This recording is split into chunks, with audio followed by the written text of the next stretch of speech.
Nah, saudara-saudari, tadi kita membaca di dalam Wahyu pasal 1, ayat 1 sampai 20.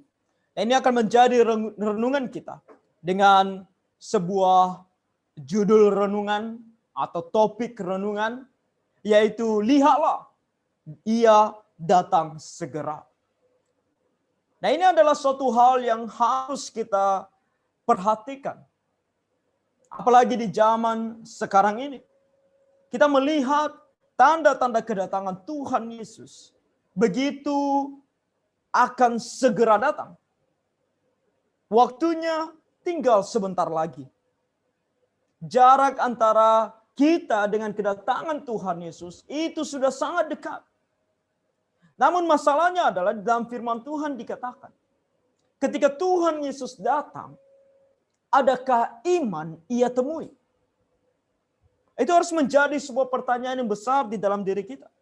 Dan di dalam Wahyu pasalnya yang pertama, ayat yang pertama sampai 20 ini, diberitahukan kepada kita beberapa hal mengenai kenapa kemudian wahyu ini diberikan kepada kita. Tadi kita membaca di ayat 1 sampai 3, sebagaimana di sana disebutkan bahwa ini diberikan kepada Rasul Yohanes. Inilah wahyu Yesus Kristus yang dikaruniakan Allah kepadanya, supaya ditunjukkannya kepada hamba-hambanya apa yang harus segera terjadi. Kalau Tuhan menganggap ini adalah suatu yang sangat penting untuk diberitahukan kepada setiap orang apa yang akan segera terjadi, maka kita sebagai orang Kristen harus sungguh-sungguh juga menyadari bahwa ini adalah hal yang sangat penting untuk kita tahu. Banyak orang tidak mau membaca kitab Wahyu atau melewatkan kitab Wahyu. Mungkin karena kitab ini begitu sulit untuk dimengerti. Di dalam dunia teologi sendiri, ada beberapa macam cara menafsirkan kitab Wahyu. Yang paling populer dan sering digunakan adalah mensimbolkan, mengambil makna simbolik dari kitab Wahyu. Tapi apakah yang dimaksudkan oleh Tuhan di sini makna simbolik? Dari ayat 1 saja kita tahu bahwa Tuhan menyatakan bahwa ini adalah apa yang harus segera terjadi. Ini bukan suatu hal yang hanya menggambarkan apa yang akan terjadi. Tetapi ini adalah hal-hal yang harus terjadi. Makanya saya secara pribadi percaya bahwa kitab Wahyu ini harus ditafsirkan dengan makna literal, bukan simbolik. Karena apa yang mau Tuhan sampaikan adalah hal-hal yang akan segera terjadi. Bukan gambaran dari apa yang akan terjadi. Bukan simbol dari apa yang akan terjadi. Tapi apa yang sungguh-sungguh akan terjadi. Dan oleh malaikat yang diutusnya, ia telah menyatakannya kepada siapa? Hambanya Yohanes. Yohanes pada masa dia menulis ini, dia sedang berada di Pulau Patmos. Kenapa dia berada di sana? Karena dia dibuang ke sana. Dan dia sebelum dibuang ke sana, dia menurut tradisi dicoba untuk dihukum mati dengan cara digoreng. Tapi kemudian dia tidak mati. Dan karena dia tidak mati, dia kemudian diasingkan ke Pulau Patmos. Kenapa dia tidak mati? Tentu karena Tuhan memiliki rencana bahwa dia harus menunjukkan hal ini kepada Yohanes, dan Yohanes harus menuliskannya dalam sebuah kitab agar kita boleh membacanya. Dan Yohanes di sini telah bersaksi tentang firman Allah dan tentang kesaksian yang diberikan oleh Yesus Kristus, yaitu segala sesuatu yang telah dilihatnya. Berbahagialah ia yang membacakan dan mereka yang mendengarkan kata-kata nubuat ini dan yang menuruti apa yang ada tertulis di dalamnya, sebab waktunya sudah dekat.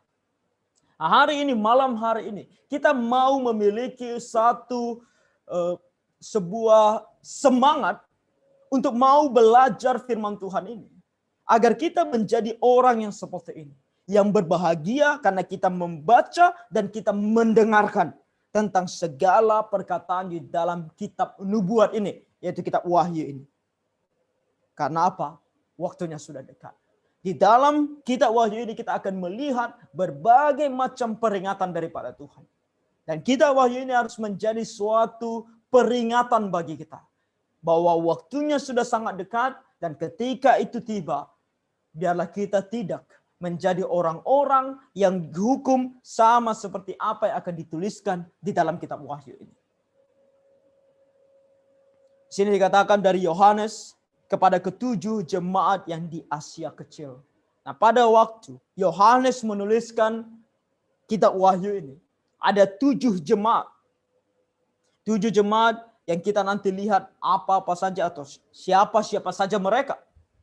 Dia menuliskan kepada mereka, kasih karunia dan damai sejahtera menyertai kamu dari Dia yang ada dan yang sudah ada dan yang akan datang, dan dari ketujuh roh yang ada di hadapan tahtanya. Nah, ketujuh roh ini nanti disampaikan bahwa ini juga adalah ketujuh bintang yang juga nanti digambarkan sebagai ketujuh malaikat. Dan di sini dikatakan di ayat 5, dan dari Yesus Kristus, saksi yang setia, yang pertama bangkit dari antara orang mati dan yang berkuasa atas raja-raja bumi ini. Nanti kita akan melihat, tadi sudah kita baca, bahwa segala hal yang diungkapkan di sini, awalnya dari Tuhan Yesus. Kita melihat bahwa Tuhan Yesus sendiri yang pertama sekali menunjukkan diri kepada Yohanes, dan kemudian akan memberitahukan apa-apa saja peringatan-peringatannya kepada ketujuh jemaat tersebut, dan mempersiapkan mereka untuk memiliki pengetahuan akan apa yang akan terjadi di masa yang akan datang. Bagi Dia yang mengasihi kita, dan yang telah melepaskan kita dari dosa kita oleh darahnya. Dan yang telah membuat kita menjadi suatu kerajaan, menjadi imam-imam bagi Allah Bapanya, bagi Dialah kemuliaan dan kuasa sampai selama-lamanya. Amin. Yohanes mau memastikan bahwa segala nubuatan yang akan dia sampaikan di sini, bukan karena dia adalah seorang yang luar biasa, tapi segala hormat dan kemuliaan katanya hanyalah bagi Tuhan Yesus, yang nanti Dia sendiri yang akan mengatakan bahwa Dia adalah yang awal dan yang akhir. Di ayat 7 dikatakan, lihatlah, Ia datang dengan awan-awan dan setiap mata akan melihat Dia. Juga mereka yang telah menikam Dia, dan semua bangsa di bumi akan meratapi Dia. Ya, amin. Tuhan Yesus berkata, aku adalah Alfa dan Omega. Alfa artinya yang awal. Firman Tuhan Allah yang ada dan yang sudah ada dan akan datang yang maha kuasa. Alfa berarti yang awal, yang Omega berarti yang akhir. Nah, Alfa dan Omega adalah 2 huruf dalam alfabet bahasa Yunani. Dan Alfa adalah alfabet pertama. Kalau kita menggunakan A, B, C, D, jadi alfabet pertama kita adalah A. Kalau dalam bahasa Yunani adalah Alfa. Kalau kita, alfabet terakhir kita adalah Z. Alfabet terakhir bahasa Yunani adalah Omega. Jadi dia menggunakan cara ini untuk menunjukkan bahwa dia adalah yang awal dan dia adalah yang akhir. Segala tulisan yang penting mengenai dia, dia adalah yang awal dan dia adalah yang akhir. Dia adalah Tuhan yang menciptakan segala sesuatunya daripada mulanya, dan Dia yang akan mengakhiri segala sesuatunya pada waktunya. Aku Yohanes, saudara dan sekutumu dalam kesusahan, dalam kerajaan, dan dalam ketekunan menantikan Yesus, berada di pulau yang bernama Patmos oleh karena firman Allah dan kesaksian yang diberikan oleh Yesus. Ini adalah perkataan Tuhan Yesus sendiri. Ini adalah kesaksian yang diberikan oleh Tuhan Yesus sendiri. Dan suatu hari, pada hari Tuhan, yaitu hari Minggu, aku dikuasai oleh Roh dan aku mendengar dari belakangku suatu suara yang nyaring seperti bunyi sangkakala. Katanya, apa yang engkau lihat, tuliskanlah di dalam sebuah kitab dan kirimkanlah kepada ketujuh jemaat ini. Ke Efesus, ke Smyrna, ke Pergamus, ke Tiatira, ke Sardis, ke Philadelphia, dan Laodikia. Ini adalah 7 jemaat yang pada masa itu ada, dan Yohanes sebagai seorang rasul menuliskan kepada mereka. Untuk apa? Untuk memperingatkan mereka Nanti kita akan belajar satu persatu dari apa yang Tuhan sampaikan kepada setiap gereja ini. Dan kita mau belajar daripadanya tentang apa yang harus kita ambil dan apa yang harus kita lepaskan atau evaluasi dari gereja kita. Apakah kita termasuk gereja seperti di Efesus atau di Smyrna atau di Pergamus? Apakah itu baik? Apakah itu buruk? Kalau itu baik, puji Tuhan. Kalau buruk, apa yang harus kita lakukan? Supaya kita bisa mengevaluasi dan berbenah diri. Lalu aku berpaling untuk melihat suara yang berbicara kepadaku. Dan setelah aku berpaling, tampaklah kepadaku 7 kaki dian dari emas. Nah, kaki dian adalah sebuah tempat peletakan lampu pada masa itu. Jadi dia itu seperti sebuah tempat lampu, sebuah tempat lampu yang bercabang. Bercabang sehingga jumlah tempat lampunya ada 7. Itulah kaki dian. Dan ini menggambarkan tentang gereja Tuhan yang ada 7. Oke.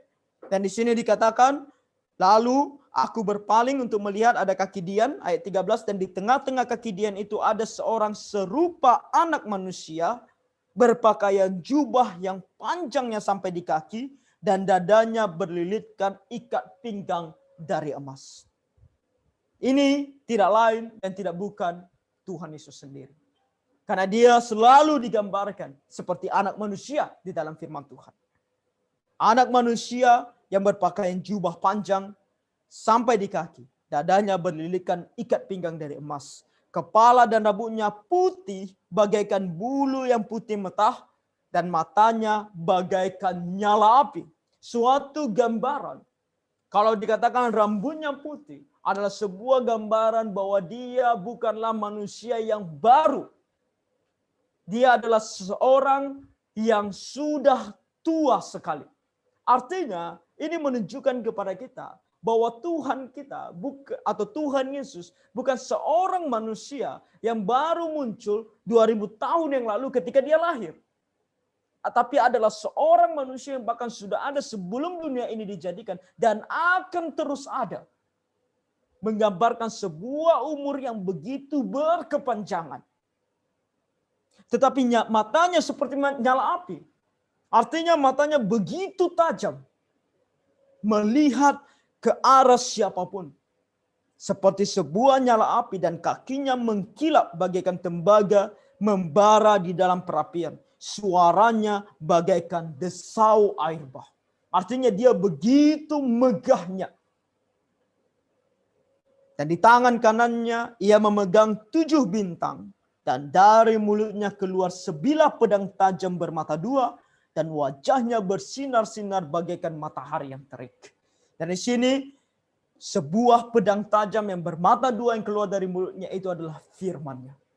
Tuhan ketika berfirman selalu digambarkan seperti pedang tajam bermata 2. Wajahnya bersinar. Ketika aku melihat dia, tersungkurlah aku di depan kakinya. Sama seperti orang yang mati. Tetapi ia meletakkan tangan kanannya di atasku lalu berkata, jangan takut, aku adalah yang awal dan yang akhir. Alfa dan Omega. Dan yang hidup, aku telah mati, namun lihatlah, aku hidup sampai selama-lamanya dan aku memegang segala kunci maut dan kerajaan maut. Tuhan Yesus yang kita percaya adalah Tuhan yang memegang kunci maut. Dia sudah hidup, dia sudah mati. Namun lihatlah, aku hidup. Ini adalah sebuah hal yang harus kita atau membuat kita begitu bersuka cita. Karena Tuhan Yesus yang kita percaya bukanlah Tuhan yang mati dan tidak pernah bangkit dari antara orang mati. Dia menunjukkan dirinya kembali kepada Yohanes. Dia pernah menunjukkan dirinya kepada Yohanes. Yohanes adalah rasul. Jadi ketika dia sudah bangkit dari antara orang mati, dia menunjukkan dirinya kepada para murid. Yohanes ada di sana. Dan di masa-masa sulit, tadi dikatakan oleh Yohanes bahwa dia adalah saudara dan sekutumu dalam kesusahan. Ketujuh gereja pada masa itu merasakan kesusahan yang begitu luar biasa. Karena begitu banyaknya orang tidak percaya kepada Tuhan, menolak Tuhan, bahkan menganiaya gereja Tuhan. Adalah sesuatu hal yang sangat sulit untuk menjadi orang Kristen. Dan bukan hanya pada masa itu, tapi sebagaimana masa sekarang. Orang Kristen bukanlah orang-orang yang bisa hidup begitu nikmatnya di dalam dunia ini. Kita menghadapi begitu banyak permasalahan. Hanya karena iman kita kepada Tuhan. Kita dicemooh, kita diejek, kita dihina. Ada sebuah grup lain di mana yang saya bentuk. Kemudian di sana mulai kadang-kadang masuk orang-orang yang tidak percaya kepada Tuhan Yesus. Yang terang-terangan mengatakan dirinya ateis atau agnostik. Yang tidak percaya ada Tuhan. Yang kalaupun percaya ada Tuhan tidak bisa dijangkau, itu agnostik. Tapi karena di grup itu, karena saya membuat sebuah peraturan, tidak boleh membahas hal-hal yang tidak perlu, kecuali itu bisa dibuktikan dengan firman Tuhan. Tapi kalau tidak dibatasi, apa yang akan mereka lakukan? Mereka tidak akan mau percaya kepada Tuhan. Ketika mereka bertanya, dan kemudian kita mengatakan ini dikatakan oleh Alkitab, ini dikatakan oleh firman Tuhan, mereka akan mencemoohkan kita. Mereka akan kembali mempertanyakan, dari mana kamu tahu bahwa firman itu benar? Alkitab itu adalah firman Tuhan. Dan kalau kita bilang kita tahu Alkitab ini adalah firman Tuhan dari Alkitab sendiri, itu mereka sebut sebagai argumentasi sirkular. Sirkular artinya berkeliling. Artinya kita mulai dari Alkitab, kemudian kita coba memberikan argumentasi kita, dan ujung-ujungnya kembali lagi ke Alkitab. Tapi apakah itu hal yang salah? Kita sebagai orang Kristen mengatakan itu bukan hal yang salah. Tapi mereka akan menghina kita. Kenapa mereka akan mengatakan argumentasi kita tidak logis? Karena berdasarkan pada Alkitab. Tapi saya katakan, kalau kita betul-betul orang Kristen, maka argumentasi kita yang sesuai dengan Alkitab, itulah argumentasi yang logis, yang paling logis. Tapi mereka akan selalu menghina kita. Tapi apakah karena mereka menghina kita, kemudian kita harus tunduk kepada mereka dan malu? Tidak perlu. Di sini Tuhan Yesus katakan, dia pernah hidup. Dia sudah mati. Tetapi dia katakan kepada Yohanes, lihatlah, aku hidup. Tuhan Yesus yang kita percaya adalah Tuhan yang hidup. Ketika dia katakan kepada kita bahwa kita pun akan hidup seperti dia, kita pasti akan hidup seperti dia. Karena dia sendiri membuktikannya. Dia hidup, lalu dia mati, dan kemudian dia hidup lagi. Sampai selama-lamanya, dan aku memegang segala kunci maut dan kerajaan maut. Kalau kita percaya kepada Tuhan Yesus, maka kita tidak akan dimasukkannya ke dalam kerajaan maut. Betapa kita bersuka cita. Dan bagi kita yang belum percaya kepada Tuhan Yesus, ini harus menjadi peringatan.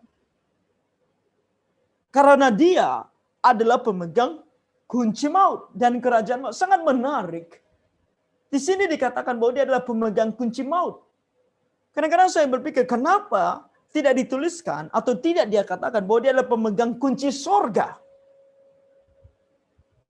Karena dia sedang berbicara tentang akhir zaman.